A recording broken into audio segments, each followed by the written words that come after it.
یہ فرقہ واریت کے نام پہ جو گند پھیلایا جا رہا ہے نا معاشرے میں، پہلے فرقہ واریت پھیلائی جا رہی تھی لیکن صاف پتہ چلتا تھا یہ فرقہ پرست ہے.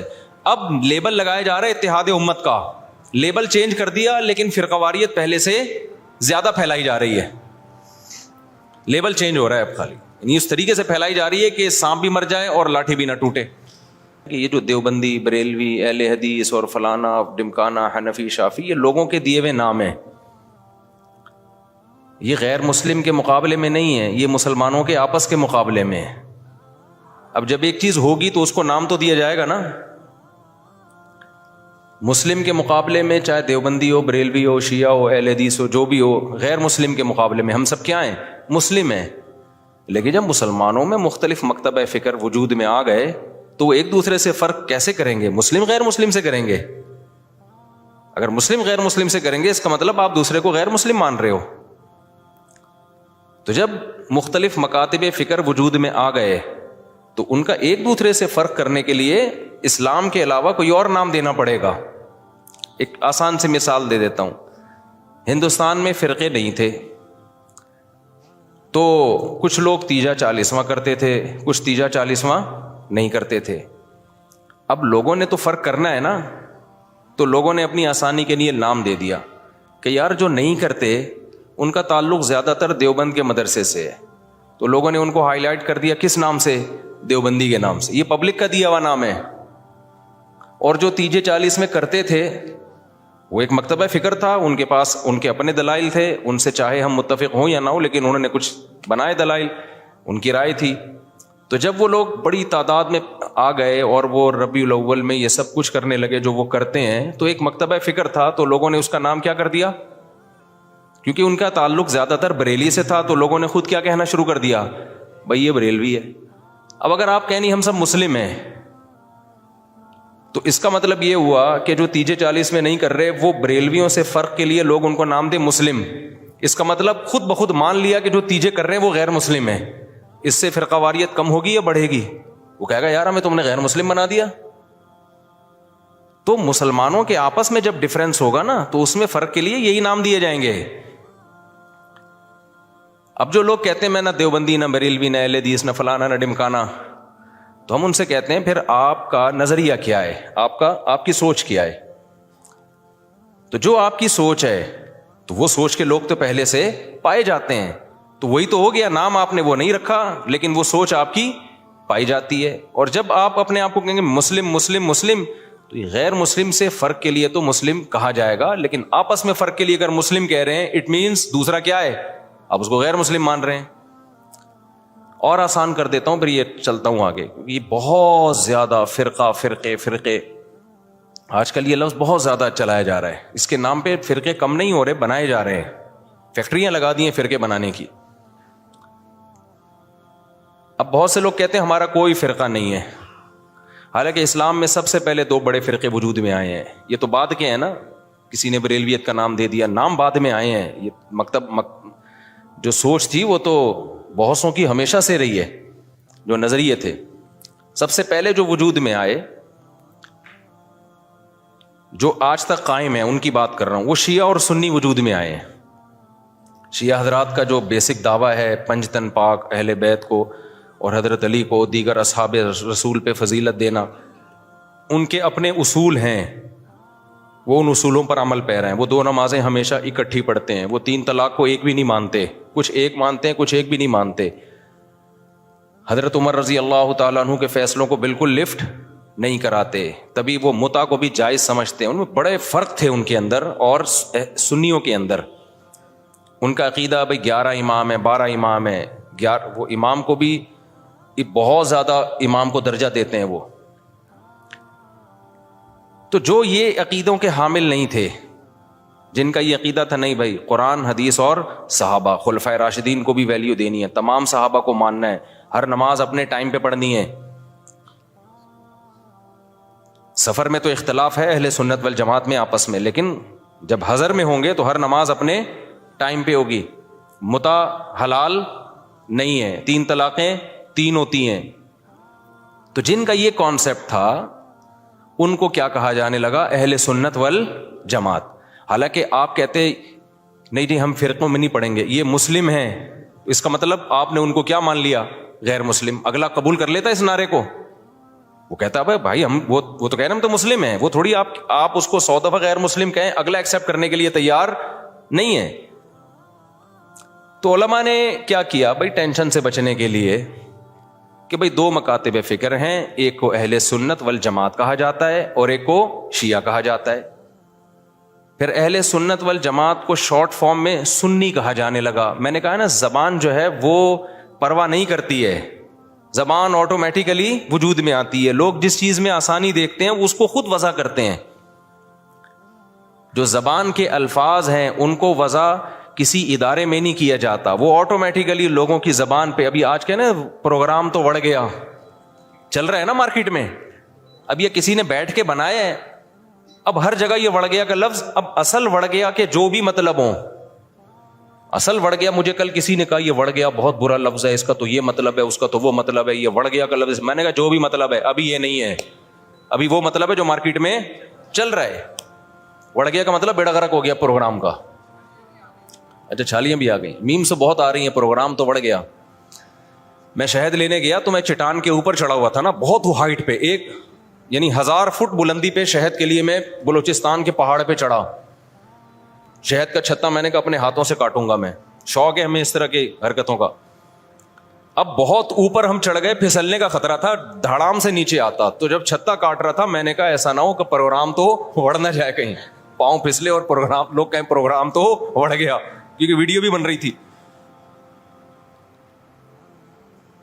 تو اب آپ لوگوں کو سمجھاؤ نہیں وڑ گیا, ایکچولی بہت اس کے برے معنی ہیں اور فلانا ہے. او بھائی کسی کا ذہن اس برے معنی کی طرف نہیں جا رہا. تو زبان بالکل نیچرل وے میں وجود میں آتی ہے اور اس کو جیسی ہے ویسے ہی رہنے دینا چاہیے, اس کو چینج نہیں کیا جا سکتا. تو اب بالکل ایسا ہی ہے کہ جو اہل سنت والجماعت تھے, شارٹ میں لوگوں نے ان کو کیا کہنا شروع کر دیا؟ سنی. اب آپ یہ کہیں میرا کوئی فرقہ نہیں ہے, میں کسی فرقے کو نہیں مانتا, میں صرف مسلمان ہوں, تو لوگ آپ سے پوچھیں گے کہ بھائی آپ شیعہ ہو یا سنی ہو؟ وہ کہ میں شیعہ سنی کو نہیں مانتا, میں مسلم ہوں. میں کیا ہوں؟ خالص مسلم. تو اگلا پوچھے گا نا کہ آپ کے عقیدے کیا ہیں؟ آپ حضرت علی کو دیگر صحابہ پہ فضیلت دیتے ہو, آپ متع کو جائز سمجھتے ہو؟ وہ کہ نہیں. اسے کہا جائے آپ ہر وقت 2 نمازیں اکٹھے کرنے کے قائل ہو, ظہر ہمیشہ جیسے شیعہ لوگ پڑھتے ہیں؟ وہ کہے گا نہیں. تو اسی کو تو سنی کہا جاتا ہے جو یہ کام نہیں کرتے. آپ سب صحابہ کو مانتے ہو؟ ہاں جی مانتا ہوں. تو یہی تو سنی ہے, انہی کو تو سنی کہتے ہیں. کہ نہیں میں سنی نہیں, میں مسلم ہوں. تو بھائی جو عقیدے آپ کے ہیں ان شارٹ اس کو سنی کہا جاتا ہے. تو اس میں کیا تکلف ہے منہ سے پھوٹ دو کہ میں سنی ہوں؟ مان رہے ہو انہی عقیدوں کو, تو اسی کے تو لوگوں نے آسانی کے لیے ان شارٹ کیا کہنا شروع کر دیا؟ سنی کہنا شروع کر دیا. اب آپ اس لیے نہیں کہہ رہے اپنے آپ کو سنی کہ میں فرقے کی چھاپ نہیں لگانا چاہتا. بھائی چھاپ لگانا چاہو یا نہیں چاہو, پبلک جو ان عقیدوں کا حامل ہوتا ہے پبلک اس کو سنی ہی سمجھتی ہے. تو آپ بول دو میں سنی ہوں, کچھ نہیں ہوتا, اس سے کوئی قیامت نہیں آ جائے گی. ایسے موقع پہ بلا وجہ نہیں چیختے پھرو کہ میں سنی ہوں, میں فلانا ہوں, میں ڈمکانا ہوں, میں یوں ہوں. جب ضرورت پڑے تو کہا جا رہا ہے نا, بلا وجہ تھوڑی ہائی لائٹ کیا جا رہا ہے. اور آسان مثال, بر صغیر میں جب احمد رضا خان بریلوی آئے اور انہوں نے وہ بہت زیادہ اس کا پرچار کیا, خاص جو ان کے مخصوص عقائد تھے وہ صحیح تھے غلط تھے, اس پہ بحث میں تو میں جا ہی نہیں رہا. اس کے بعد ایک خاص مکتبہ فکر وجود میں آیا کہ بھائی ربیع الاول کو عید کا دن کہنا ہے اور تیجا کرنا ہے, 40واں کرنا ہے, جو بھی کر رہے ہیں وہ ایکٹیویٹیز. اب کیا ہوا کہ جب یہ ایکٹیویٹیز بڑھی ہیں تو لوگوں نے کہا یہ والے جو لوگ ہیں نا, کچھ لوگ یہ چیزوں کو مانتے ہیں اور کچھ لوگ ان چیزوں کو بولو نہیں مانتے. تو لوگوں نے جو نہیں مانتے تھے ان کو دیوبندی کہنا شروع کر دیا, جیسے ہم لوگ نہیں مانتے, ہمارے اکابر بھی نہیں مانتے تھے. تو لوگوں نے کہا کہ یار یہ جو مکتبہ فکر ہے نا ان کا تعلق زیادہ تانے بانے ان کے دیوبند مدرسے سے جا کے ملتے ہیں.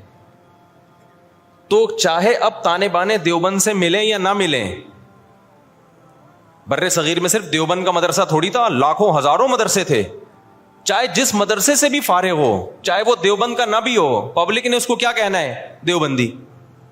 کیونکہ پبلک آسانی دیکھ رہی ہے نا, آسانی دیکھ رہی ہے, اس کی ڈیپ میں نہیں جاتی, زبان میں نہیں اتنی ڈیپ میں جایا جاتا. لوگ کہتے ہیں یار ان شارٹ بتاؤ کیا ہو تم.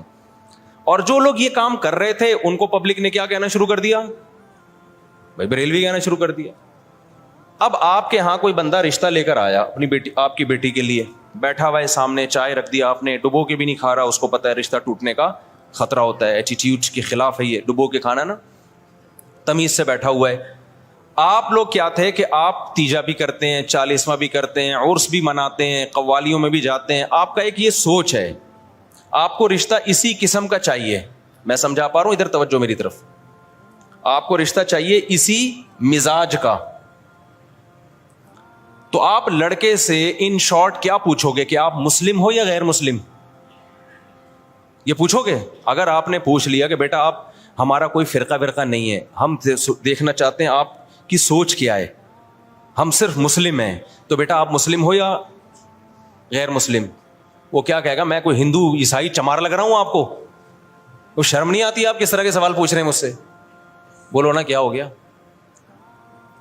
یہی کہے گا نا وہ جواب میں کہیں دیکھو بیٹا ہم فرقوں کو تو مانتے نہیں, ہم تو یہ مانتے نہیں دیوبندی, بریلوی, اہل حدیث اور شیعہ سنی. بیٹا یہ سب چیزیں یہ تو منجن ہے, منجن.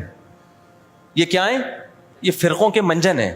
بیٹا ہم سمپل مسلمان ہیں, آپ بتاؤ کیا ہو, آپ مسلمان ہو یا نہیں؟ اگلا کہے گا انکل ختنے دکھا دوں کیا میں آپ کو؟ میں مسلمان ہوں تو مسلمان گھرانے میں آیا ہوں نا. کس طرح کی باتیں کر رہے ہیں آپ؟ آپ بھی مسلمان ہیں, ہم بھی مسلمان ہیں. تو اب آپ یہ بتائیں کہ مسلمانوں میں آپ کا مکتب فکر کیا ہے, کس سوچ کے حامل ہیں آپ کی سوچ کیا ہے, آپ کے اصول اور ضابطے کیا ہیں؟ آپ تیجے 40 میں کرتے ہیں, کہے گا ہاں بیٹا. آپ عرس پہ جاتے ہیں, ہاں بیٹا. آپ نبی کو حاضر ناظر سمجھتے ہیں, ہاں بیٹا. اچھا تو آپ بول دیں نا منہ سے ان شارٹ کے ہم بریلوی ہیں, گھنٹہ میرا پی گئے آپ بیٹھ کے. اور لڑکی والے بھی لڑکے سے یہ پوچھیں گے کہ بیٹا ان شارٹ آپ بتاؤ. اچھا لڑکا الٹے سوال پوچھ رہا ہے, آپ مسلم ہیں؟ میں صرف مسلم ہوں, آپ بتائیں مسلم ہیں. وہ دیں گے رشتہ؟ بولے گا پتہ نہیں کس قسم کا آدمی, ہم کیوں ہندو لگ رہے ہیں ہم تجھے شکل سے کیا؟ تو وہ بھی ان شارٹ پوچھیں گے بیٹا آپ دو بڑے مکتب فکر بر صغیر میں چل رہے ہیں, کچھ تیجے 40 میں کو مانتے ہیں, کچھ تیجے 40 میں کو نہیں مانتے.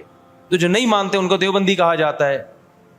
لوگوں نے اپنی آسانی کے لیے نام دیا اور سوسائٹی نے اس کو ایکسیپٹ کر لیا اس نام کو, اور جو کرتے ہیں ان کو بریلوی کہا جاتا ہے. تو ان شارٹ آپ بتا دو کہ آپ دیوبندی ہو یا بریلوی ہو. وہ اگر کہتے میں بریلوی, چل بھائی ٹھیک, رشتہ ڈن ڈنا ڈن.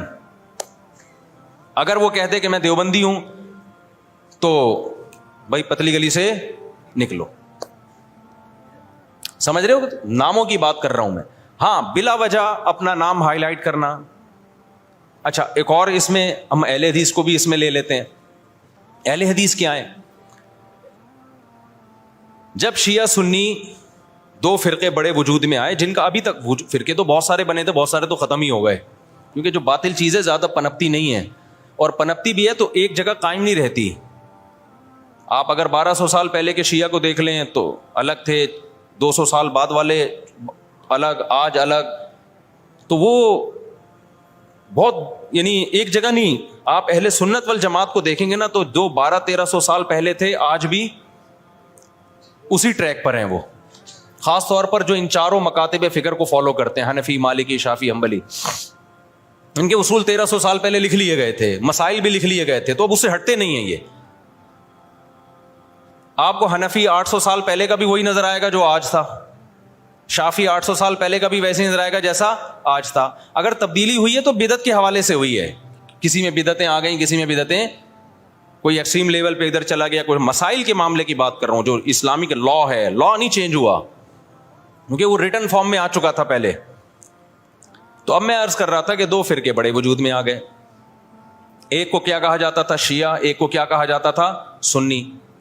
تو سنیوں کا جو اصول اور ضابطہ تھا وہ یہ تھا کہ قرآن سے مسئلہ دیکھا جائے, پھر نبی صلی اللہ علیہ وسلم کی صحیح احادیث سے, اس کے بعد صحابہ. تو انہوں نے اس اصول کو سامنے رکھ کے ریسرچ کی, اور باقاعدہ جیسے حدیث کو ریٹن فارم میں محدثین لے کر آئے کہ بھئی اب سینہ بسینہ کب تک چلے گی, اس کو ریٹن فارم میں لے کر آؤ, کتابیں لکھو, ضائع ہو سکتا ہے علم. تو اسی طرح جو مسائل تھے، یہ جائز ہے، یہ ناجائز ہے، یہ مکروہ ہے، یہ حرام ہے، یہ مکروہ تنزیہ ہے، فلاں کام کرنے سے سجدہ سہو واجب ہوتا ہے، فلاں غلطی کرو تو سجدہ سہو نہیں، پوری نماز ہی لوٹانی پڑے گی، ہزاروں مسائل تھے نا. تو ائمہ کرام نے اجتہاد کیا اور مسائل کو ریٹن فارم میں لانا شروع کیا. تو جو اہل سنت والجماعت تھے وہ ان کے 4 مکاتب فکر وجود میں آئے. جو کام امام ابو حنیفہ نے کیا اس کام سے جو متاثر ہوئے اور اس طریقے کو جنہوں نے فالو کیا ان کو کیا کہا جانے لگا؟ حنفی. اور جنہوں نے امام شافعی کو فالو کیا ان کو کیا کہا جانے لگا؟ بولتے کیوں نہیں؟ شافعی. اب آپ بتاؤ جو امام شافعی کو فالو کرتے ان کو اگر ہم مسلم کہتے کہ نہیں حنفی شافعی کچھ نہیں ہوتا، یہ مسلم ہے، اس کا مطلب شافعی اگر مسلم ہے تو حنفی بھی غیر مسلم ہے؟ نہیں آئی میرا خیال ہے بات سمجھ. تو یہ نام صحیح ہوتا؟ جنہوں نے امام مالک کو فالو کیا ان کو کیا کہا جانے لگا؟ مالکی. جنہوں نے امام احمد کو فالو کیا انہوں کے کیا کہا جانے لگا؟ حنبلی، جیسے کہ سعودی عرب میں. تو اللہ کا کرنا ایسا ہوا کہ یہ 4 اماموں کا فقہی دنیا میں چلا ہے صدیوں. بہت سارے مسائل میں ان میں اتفاق تھا. کچھ مسائل ایسے تھے کہ 2 امام ایک طرف، 2 دوسری طرف، کچھ میں 3 ایک طرف، ایک طرف. تو جو اختلافی تھے وہ اب اختلافی رہ گئے ہمیشہ کے لیے، جو اتفاقی تھے وہ کیا بن گئے؟ اتفاقی بن گئے. اب جو اختلافی تھے تو علماء نے کہا کہ بھائی چونکہ اتنے بڑے بڑے ائمہ نے ریسرچ کا کام کیا ہے، یہ اختلاف اب حل نہیں ہو سکا. جیسے رفع الیدین کا مسئلہ اختلافی بن گیا، امام کے پیچھے آمین زور سے کہنی ہے آہستہ کہنی ہے، یہ کیا بن گیا؟ اختلافی. ہاتھ یہاں باندھنے یہاں باندھنے، یہ ذہن میں رکھے سینے پہ ہاتھ باندھنا کسی مجتہد سے منقول نہیں ہے، بلکہ سعودی عرب کے ایک عالم کا بھی کلپ بھی آیا، انہوں نے کہا یہ مکروہ عمل ہے سینے پہ ہاتھ باندھنا، کیونکہ اس بارے میں صحیح حدیث موجود نہیں ہے. تو وہ اگر میں کہتا نا ہندوستان کے کسی عالم کا تو لوگ کہتے ہیں نہیں یہ تو مانتے ہی نہیں حدیثوں کو، حالانکہ غلط بات ہے، کیوں نہیں مانتے بھائی. لیکن سعودیہ کے تبھی آپ نے ائمہ حرمین کو بھی دیکھا ہوگا سینے پہ ہاتھ نہیں باندھتے، وہ بھی نیچے ہاتھ باندھتے. تو 4 اماموں میں کسی کے ناف کے اوپر ہے، کسی کے ناف کے تھوڑا سا اوپر، کسی کا ناف کے بالکل اوپر. ایسا 4 میں سے کسی کی ریسرچ نہیں ہے کہ سینے پہ ہاتھ باندھے جائیں، یہاں یوں کر کے ہاتھ باندھے جائیں. خیر جو باندھتے ہیں ہمیں ان سے کوئی چڑ نہیں ہے، کوئی اتنا بڑا ایشو نہیں ہے. یہ میں تو صرف یہ بتا رہا ہوں کہ یہ جو الزام لگایا جاتا ہے نا کہ یہ لوگ حدیثوں کو نہیں مانتے، یہ الزام غلط ہے. کیونکہ حدیثیں میں ہوتا نا تو یہ 4 اتنے بڑے بڑے مجتہدین جن کو پوری امت نے، جو تابعین تبع تابعین کے دور کے لوگ تھے، ان کو تو حدیثیں زیادہ پہنچی تھیں اور حدیث کی سند کی تحقیق یہ زیادہ اچھے طریقے سے کر سکتے تھے، یہ قائل ہوتے اس کے.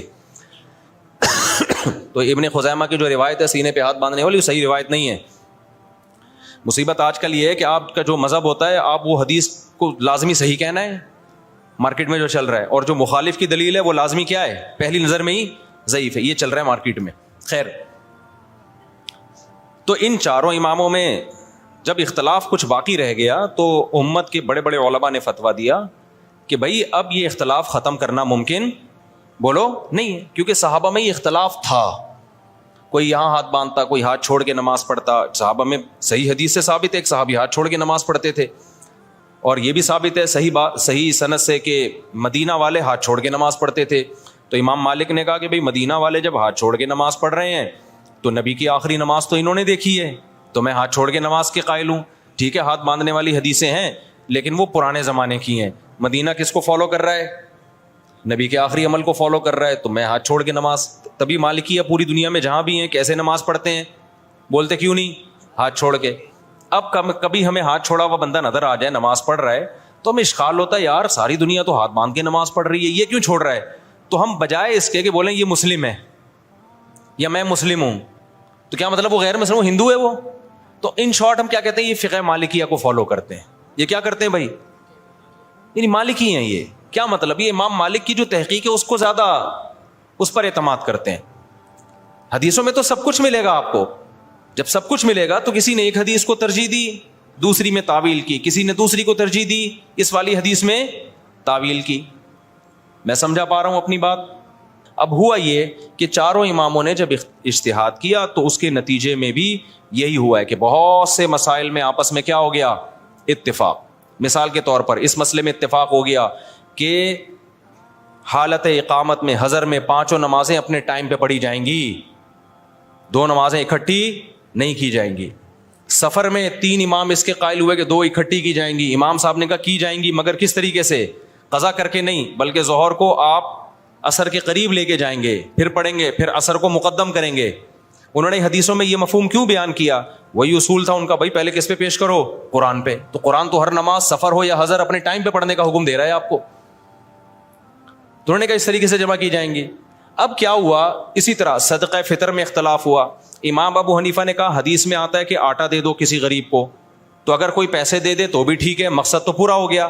تینوں اماموں نے کہا نہیں بھائی مقصد نہیں, حدیث میں جب آٹا ہے تو ہم کیا دیں گے, آٹا ہی دیں گے. لہذا آپ نے سعودی عرب میں دیکھا ہوگا جب وہ عید کے دن فطرانہ دیتے ہیں تو آٹے کی تھیلیاں لے کر آتے ہیں عیدگاہ میں, دیکھا ہوگا نا جو لوگ سعودی عرب میں رہے ہیں.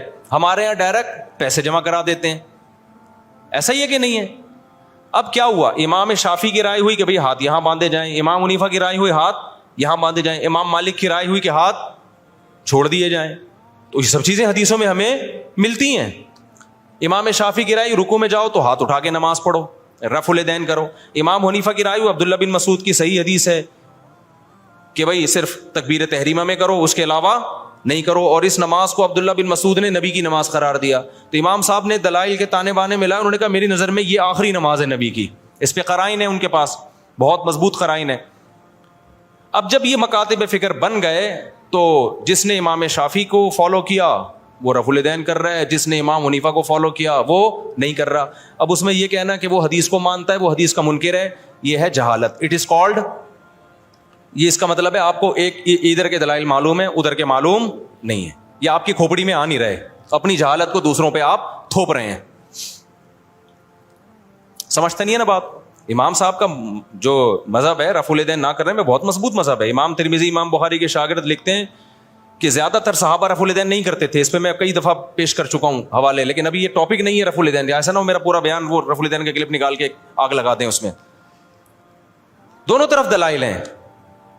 تو امت نے کیا کیا, انہوں نے کہا یہ کام اب ہو چکا ہے, فقہ مرتب ہو گیا, اب جو جس کو فالو کرے. زیادہ تر ہوا یہ کہ جو مکاتب فکر کے لوگ جس علاقے میں اسلام لے کر گئے تو غیر مسلم آٹومیٹیکلی اسی فقہ میں داخل ہو گئے. اب چونکہ ہندوستان میں جو اسلام آیا تو کوفہ اور بصرہ سے آیا ہے.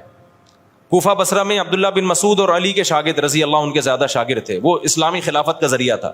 تو وہاں سے اسلام دنیا بھر میں پھیلا, پورا ہندوستان. تو وہ نمازیں بھی وہی والی آ گئیں ساری, بغیر رفع الیدین والی. تراویحاں 20 رکعتیں آ گئیں, سمجھ رہے ہو. ازبکستان میں بھی وہی, ایران میں بھی, افغانستان میں بھی, بنگلہ دیش میں بھی. تو میجورٹی جو تھی وہ وداؤٹ رفع الیدین نماز پڑھنے لگی. اور چونکہ یہ امام حنیفہ کی رائے تھی تو اس مکتبہ فکر کو کیا کہا جانے لگا, بولو حنفی. اب اگر اس کو ہم مسلم کہتے, اس کا مطلب جو رفع الیدین کرنے والے ہیں وہ کیا ہیں, غیر مسلم. تو یہ کوئی عقل کی بات ہوتی؟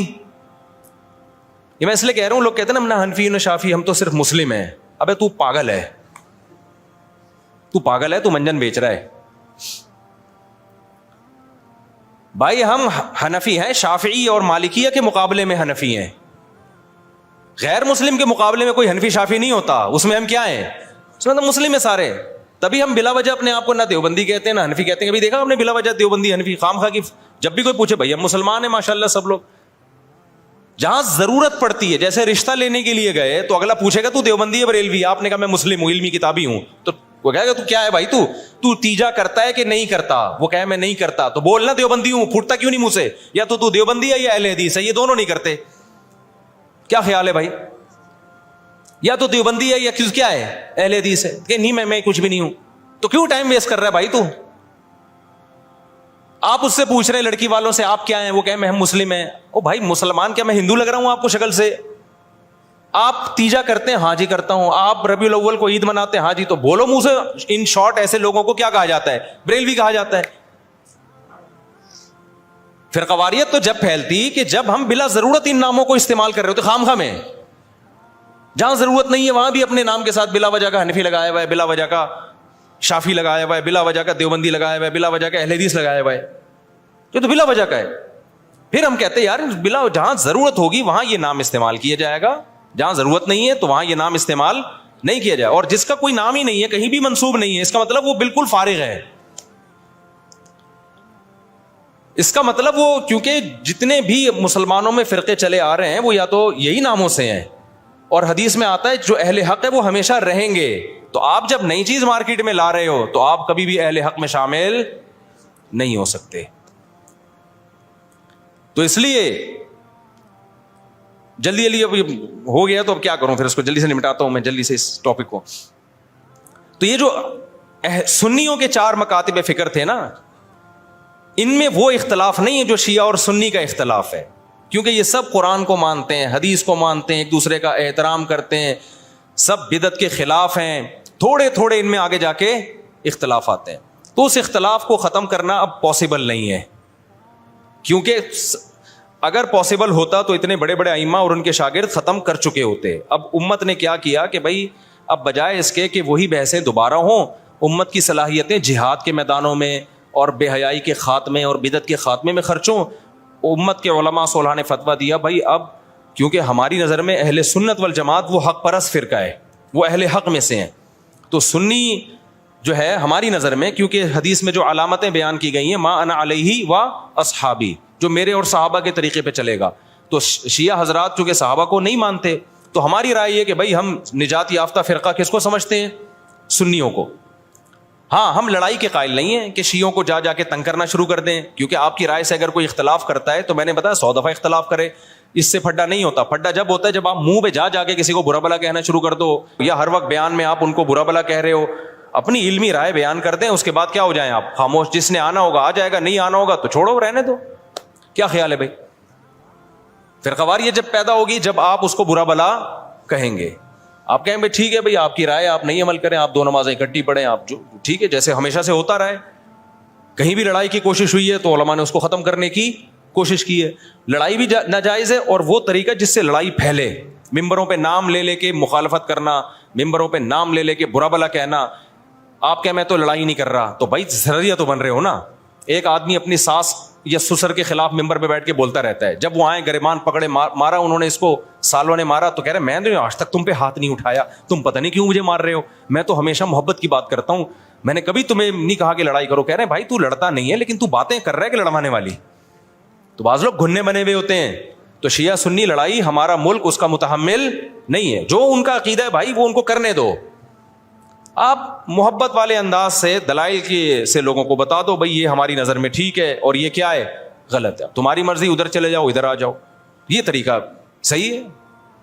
تبھی ہم سے ہر طرح کے لوگ ملتے ہیں, شیعہ بھی ملتے ہیں, اہل حدیث بھی ملتے ہیں, ہر طرح کے. ہم حالانکہ میں تو دلائل سے بات کرتا ہوں کہ بھائی یہ ہماری نظر میں ٹھیک ہے, یہ لڑنے بھڑنے والی بات بولو نا, کیا ہو گیا, نہیں ہے. ملک میں پھٹے پہلے کم میں چل رہے. اچھا آگے چلتے ہیں ہم جلدی جلدی سے لگاتا ہوں آگے, کیا اگر فارورڈ کا بٹن دبایا ہوا ہے میں نے. اب اہل سنت والجماعت جو تھے, یہ جنہوں نے یہ چاروں امام جو ہیں, حنفی, امام حنیفہ, امام مالک, امام شافعی, امام حنبل, یہ چاروں ریسرچر تھے, بہت بڑے محقق, پوری دنیا نے مانا ان کو. تب علماء نے کہا کہ بھائی دیکھو اب بجائے ادھر ادھر جانے کے نا کوئی 5ویں چیز نکالنے کے, یہ پوری دنیا میں پھیل گئے ہیں, پوری دنیا کے بڑے بڑے علامے, علماء, بزرگان دین, صلحاء, انہی میں سے کسی ایک کو فالو کر رہے ہیں, تو آپ بھی کیا کرو اچھے بچوں کی طرح انہی میں سے کسی ایک کو فالو کرو اور دوسرے کو برا بولو مت کرو. یہاں لوگ ایک آدھ کہتے ہیں کہ میں ان چاروں کو فالو کروں گا, جو مجھے لگے گا قرآن و سنت کے مطابق اس کو فالو کروں گا. یہ بھی بولنے کی حد تک بہت اچھی بات ہے, لیکن تیری حیثیت کیا ہے کہ تجھے لگے گا, تیری اوقات کیا ہے. اپنی جہالت کا اعتراف کر کیوں نہیں لیتے کہ میرے پاس علم کامل نہیں ہے, یہ کیوں نہیں مان لیتے. ہر آدمی فنٹر کیوں بنا ہوا ہے میری نظر میں, یہ تیری نظر ہے کیا, تو نے کتنے سال علم حاصل کیا ہے.